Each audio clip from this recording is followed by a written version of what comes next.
Hej derude til dem, der ser mit videoer. Mit hamster skulle aflives. I dag er det søndag den 17. august 2025. Mit hamster skulle aflives, fordi han ikke havde det så godt. I mandags den 11. august 2025. Og jeg har været rigtig ked af det siden.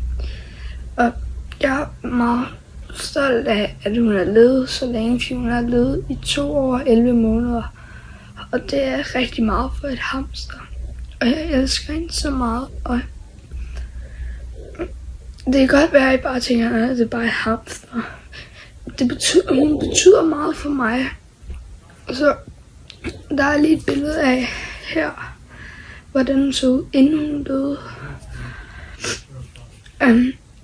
Og så er der her et billede af, efter hun døde, eller efter hun blev aflivet, og kæmpe respekt til lægerne, fordi,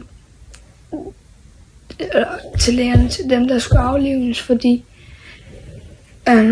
de gav en dyne på, og det er bare kæmpe respekt for mig. Det betyder meget for mig, sådan noget. Når de gør sådan noget. Og der stod også op, der hvor hun blev aflevet, at dette lys tændes ved et skilt. Dette lys tændes, når der er en, der er blevet aflevet herinde, så vis hensyn, hvis det er tændt. Det betyder meget for mig, sådan noget.